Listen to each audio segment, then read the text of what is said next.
Sobat Viral Kristen, HIV/AIDS di Kota Kupang merupakan isu serius dengan kasus yang terus meningkat, mendorong pemerintah dan KPA, Komisi Penanggulangan AIDS, untuk memperkuat edukasi di sekolah dan masyarakat serta layanan VCT dan PREP. Meskipun stigma dan diskriminasi masih menjadi tantangan besar bagi ODHA, orang dengan HIV/AIDS. Di sana, termasuk di kalangan pelajar, yang mengakibatkan ketakutan dan pengucilan dari lingkungan sosial, seperti kasus warga yang enggan melayat jenazah ODHA karena stigma. Hingga September 2025, tercatat ada 2.539 kasus HIV/AIDS di wilayah Kota Kupang, menunjukkan prevalensi yang signifikan. Sekolah dan kelompok rentan menjadi target sosialisasi karena tingginya risiko penyebaran, bahkan ada laporan kasus HIV/AIDS pada pelajar yang melebihi PSK, pekerja seks komersial. Dalam sebuah podcast Tamolo, Kaidia menghadirkan narasumber Bapak Julius Tanggubore, Sekretaris Komisi Penanggulangan AIDS, KPA, Kota Kupang. Kita buka mata tentang kenyataan yang selama ini disembunyikan, yakni HIV/AIDS sudah merambah ke dunia remaja. Berikut ini videonya. Bisa memberikan dia kenyamanan, kalau lingkungan itu baik ya syukur, berdampak baik buat dia. Tapi kalau lingkungannya sonde baik, maka pasti akan berdampak juga pada dia punya tumbuh kembangnya dia. Dia bisa berperilaku yang juga menyimpang atau tidak baik, seperti itu. Misalnya contoh yang Kota baru ketemu nih, pelajar SMA nih, salah satu SMA di Kota Kupang. Dia ini sebenarnya dia dari sekolah SMA di salah satu kabupaten di Daratan Timur. Minta Babe Son perlu sebut kabupaten apa. Jadi awal mula sampai dia ada di dunia prostitusi itu dia berkenalan dengan seorang laki-laki. Jadi dia pacaran-pacaran, akhirnya seks pertama. Seumuran atau lebih kakak? Seumuran. Mungkin beda 1-2 tahun. Jadi dari pacaran-pacaran akhirnya berhubungan intim. Nah, berhubungan intim, terus pacarnya ini, laki-laki ini ajak ke dia punya circle-nya, dia pun teman-teman. Nah, gitu. Yang di dalam dia pun teman-teman ternyata ada yang sudah terpapar prostitusi juga. Nah, gitu, yang pacaran juga. Terus menawarkan ke dia, "Karena kalau lu jual di om-om, di koko dong," begitu misalnya. Dapat duit lumayan, dong berani bayar mahal, apalagi lu masih sekolah begini. Nah, gitu. Terus awalnya mungkin dia masih agak takut menolak masih begini, tapi karena setiap hari bakatuma terus dibilangin diomong-omong terus, diajak-ajak terus, pada akhirnya oke lah sudah. Pacar juga ikut berkontribusi, sudah son apa aman begini. Nah, akhirnya dia ikut sudah. Nah, pergi layani pelanggan pertama, menurut dia itu dapat uang sangat banyak waktu itu. Dikasih langsung di tempat tidur. Nah, gitu kasih. Nah, dari situ dia tergiur sudah. Mulai layani pelanggan pertama, kedua, dan seterusnya. Sampai pada akhirnya dia bertemulah dengan ada satu teman perempuan dari Kupang, datang ke dia punya daerah, pergi pesta, cerita-cerita, terus temannya ini ajak, kalau bisa kotong ke Kupang, Nah, di Kupang tuh lebih gampang, lebih cepat lagi dapat pelanggan apa semua, lebih cepat dapat duit. Nah, kebetulan dia ini sendiri sejak terpapar prostitusi itu sekolah sudah istilahnya hilang timbul sudah seperti itu. Dia memang sudah bermasalah. Akhirnya dia putuskan pindah sekolah ke Kupang. Nah, pindah sekolah ke Kupang. Nah, di sini ketemu lagi dengan sesama pemain tadi yang ajak dia ke sini, kasih kenal. Nah, sudah sampai dengan hari ini. Terus satu pertanyaan beta biasa tanya ke mereka, beta selalu tanya begini. Lupa orang tua di rumah ke mana? Nah, beta selalu tanya begitu. Dan jawaban tuh rata-rata anak-anak yang beta tanya begitu pasti bilang, "Bapak dan mama sudah bercerai." Nah, gitu. Bapak pimaranto di Kalimantan, pikarja di sana, sulama sonde pulang. Nah, gitu. Nah, beta pernah membaca sebuah artikel, tuh ada istilahnya fatherless. Ketidakhadiran ayah dalam pertumbuhan seorang anak. Fatherless. Nah, kalau misalnya ke anak perempuan, itu dampaknya adalah dia akan mudah terjerumus dalam pergaulan bebas dan aktivitas seksual. Nah, gitu. Kalau kepada anak laki-laki, dia akan anti otoritas, lebih keras kepala, pemberontak dan sebagainya.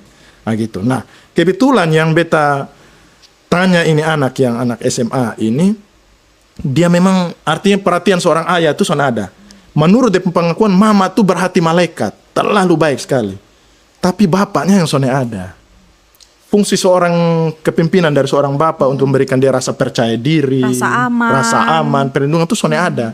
Jadi akhirnya ya dia cari perlindungan di lain. Nah, dapatnya laki-laki yang membawa dia ke dunia itu. Seperti itu.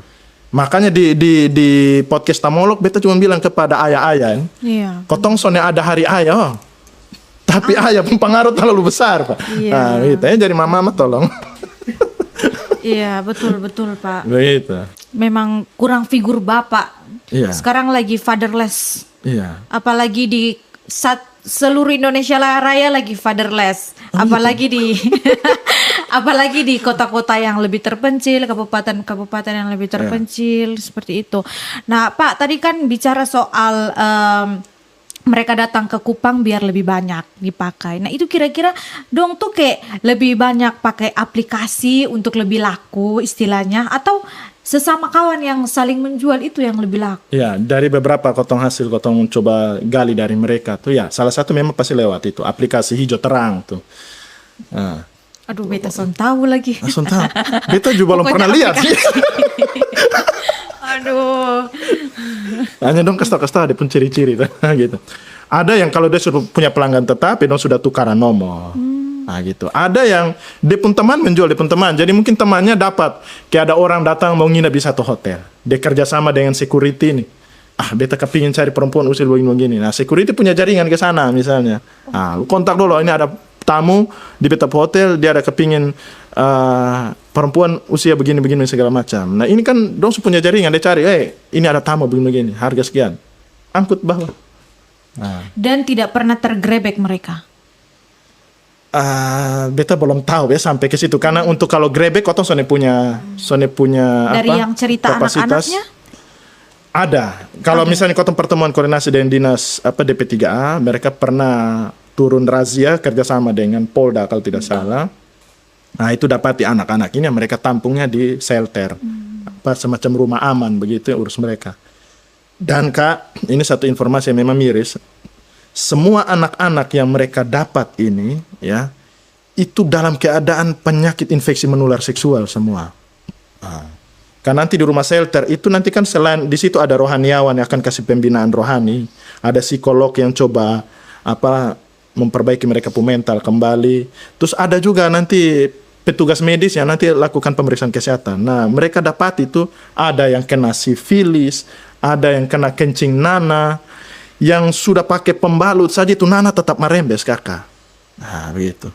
Ada yang kena kutil banyak. Bahkan tadi anak SMA yang beta ngomong dengan dia itu, cerita-cerita sampai pada akhirnya beta menjelaskan tentang penyakit infeksi menular seksual itu seperti apa. Dia bilang, Kak, beta pun kondisi sekarang beta punya alat vital ini, itu di pinggir-pinggirnya sudah ada kayak semacam bisul-bisul kecil yang bernanah tuh keliling-keliling di situ sebesar ini. Iya. Nah, sudah ada. Begitu. Kemungkinan kondiloma itu.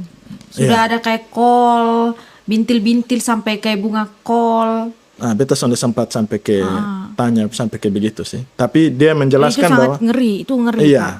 Ngeri, permisi, baunya tidak sedap, jarak jauh tuh bisa kecium. Awalnya kan beta tanya, kalau lu layani pelanggan macam begitu, permisi pakai kondom tidak? Belum pakai begini. Tapi waktu dia menjelaskan seperti itu, beta bilang, kenapa sampai lu mudah kena penyakit infeksi menular seksual seperti itu? Karena kemungkinan besar lu banyak melayani pelanggan tidak pakai kondom, tidak pakai pengaman. Dan orang yang dilayani pun sudah banyak jajan di mana-mana. Iya, karena begini, kalau orang sampai sering jajan, terus dia tidak mau pakai pengaman, itu antara dua, memang orangnya bandel, atau yang kedua dia sudah tahu dia positif HIV, sehingga dia tidak takut lagi bahwa dia akan tertular. Iya, benar sekali, Pak. Jadi dia bisa saja dia pergi kasih tular lewat. Iya, dan orang-orang yang sering jajan itu kalau misalnya mereka sudah kena HIV, pasti mereka tuh kayak daripada beta sendiri yang mati, mending dengan orang lain juga. Kadang-kadang ketakutannya bisa sampai seperti itu. Iya. Maka beta sering sampaikan kepada pekerja-pekerja di dalam dunia itu, beta sampai bilang begitu. Jangan untuk uang yang 200-300 ribu, tapi lu mengorbankan lu pun kesehatan. Iya, betul sekali. Gitu. Betul. Karena kalau lu sudah positif HIV, itu konsekuensi besar yang lu tanggung. Paling pertama tuh minum obat seumur hidup. Kalau lu mau hidup. Minum obat seumur hidup. Soalnya minum mati. Betul. Gitu. Dan minum obat seumur hidup itu tidak enak. Tidak enak, sangat tidak enak. Gitu. Tapi karena memang mau tetap hidup, mau harus minum. Iya. Gitu. Yang kedua adalah stigma di Kota Kupang. Ini kan berinteraksi dengan orang HIV itu kan orang masih takut-takut. Iya. Maka relasi sosial pasti awal-awal itu akan terganggu. Lu pun psikologi juga terganggu karena penerimaan dari orang itu akan setengah mati Iya, benar, ketika tahu. benar. Walaupun sebenarnya HIV itu kan dia tidak menular sembarangan. Iya. Kotong bapak Peluk, bapak tidak apa jabat apa. tangan, cium pipi kiri, pipi kanan, hidung segala macam. Bahkan berciuman bibir saja, Iya, itu. berdasarkan beta dengar, itu kalau tertular tuh ketika menghasilkan air liur sebanyak 1 galon kok. Dan apabila bibirnya wait. itu ada luka. Jadi dia itu karena cium dari darah. hari Senin sampai hari Sabtu. Agak brutal ya berarti itu orang. Itu contoh kan begitu. Atau misalnya ciuman baku gigit darah keluar ya pintu Pokoknya masuk. jangan sampai ada sariawan. Iya, begitu. Kalau Dan- orang lagi kissing terus ada sariawan itu pun ya, jadi timbul pintu masuknya resiko. lewat luka-luka Iya. terbuka Luka-luka begitu. kecil yang orang Iya. pikir ini luka kecil Oh, sonde. Waktu Kotong ambil, kan Kotong dari KPA tuh kerjasama dengan Dinkes Kota itu setiap 3 bulan sekali ambil darah. Iya. Nah, di lokasi-lokasi spot-spot yang terkonsentrasi orang-orang kerja di situ, terus dipindah-pindah. Nah, itu Kotong ambil darah. Memang di situ Maaf Pak, ini ambil darahnya di pelajar atau semua semua, orang? semua yang Kotong jangkau satu Kota Kupang. Ke populasi kunci deh istilah kerennya. Nah, Itu populasi- nanti ambilnya di kayak di posyandu atau Tidak, di langsung ke puskesmas? 24. Oh, Di 24 praktek itu. Nah, ada di Kota Kupang, ada spot-spot itu yang Kotong turun ke situ, ambil darah di mereka rutin setiap bulan sekali. Nah, nanti ambil darah habis, itu ke istilah ragen tadi Iya, itu. rapid. Nah, depo rapidnya itu. Cek, itu kan 1 kali HIV dan sifilis. Iya. Nah, gitu. Triple eliminasinya. Hepatitis Iya. B tidak? Dokter beda. Hepatitis B juga. Sorry. Tidak, Itu hanya ragen sifilis satu beta sama- itu hanya HIV dan sifilis Sifilis, saja. iya.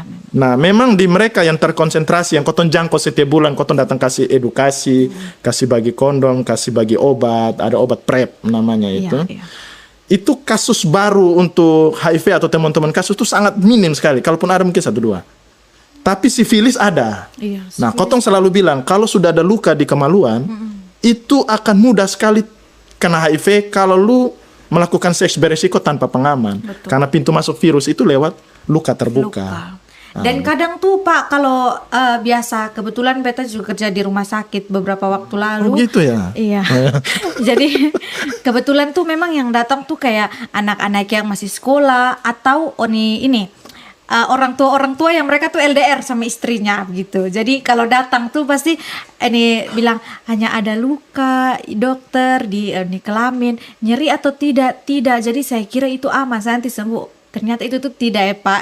Maksudnya ini info sekedar info. Iya. Kalau sifilis tuh ada yang memang dia tuh lukanya nyeri dan tidak nyeri. Intinya semua yang ada luka di kemaluan itu harus segera dicek. Iya. Mau luka nyeri Tapi atau kalau tidak tanya nyeri. kenapa luka pasti dosen mengaku. Mungkin Iya. lu bilang, jatuh dari kalapan. terus Iya benar Pak, benar. Orang-orang tuh kayak sonde mau jujur begitu sama Iya. dokter atau perawat. Tapi kalau kami sih pasti kami tahu. Tapi Begitu. sama apa namanya kan privasi orang berbeda-beda. Iya, Mungkin iya. karena waktu kita tanya-tanya begini, oh ada orang lain di samping kiri kan jadi masih malu. Tapi kalau sudah sendiri-sendiri baru Iya. diceritakan. Jadi waktu awal beta masuk ke KPA, kan Bapak Wali Kota kan tanya, langkah-langkah apa yang lu mau buat kalau lu ada di KPA. Nah, gitu. Nah, yang beta pahami itu mengurusi HIV AIDS, mengurusi ini, menanggulangi ini praktek prostitusi di kalangan remaja itu kan Sony bisa urus sendiri.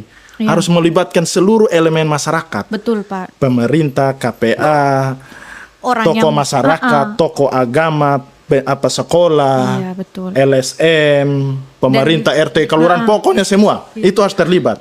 Dan orang yang ini juga harus Iya, ada. dong juga harus ada. Potong juga harus kasih edukasi ke mereka. Pertanyaannya, bagaimana satu Kota Kupang bisa bergerak bersama untuk saling mengingatkan semua bahwa ada satu realitas perilaku yang terjadi di tengah-tengah mereka, seks menyimpang, praktik prostitusi yang sudah melibatkan anak-anak, remaja, bahkan sampai ke anak SMP. Bagaimana caranya? Hanya satu saja. Buat semua berbicara pada waktu dan momen yang sama tentang itu.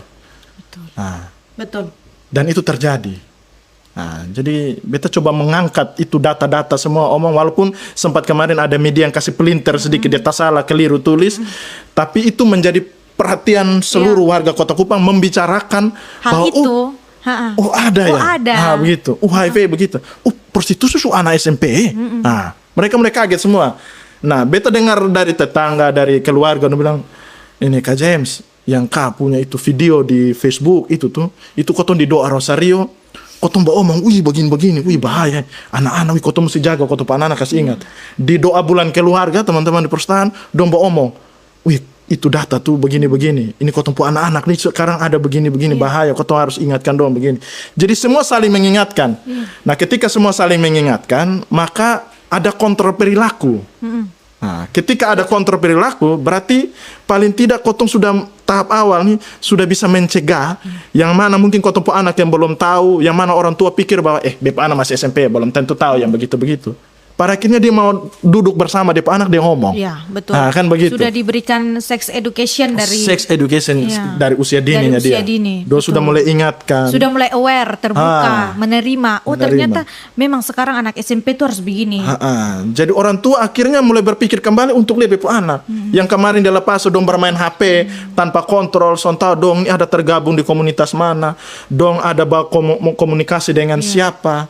Itu dong mulai mencoba untuk mengawasi, mengontrol kembali. Mulai mengingatkan konten-konten apa yang bosan boleh nonton dan tidak boleh nonton. Betul. Itu sudah mulai ada. Karena ada satu kejadian begini, Kak. Waktu ada... Bagaimana Sobat Viral Kristen?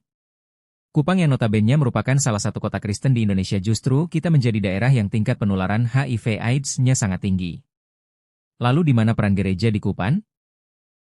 Share pendapatmu di kolom komentar ya.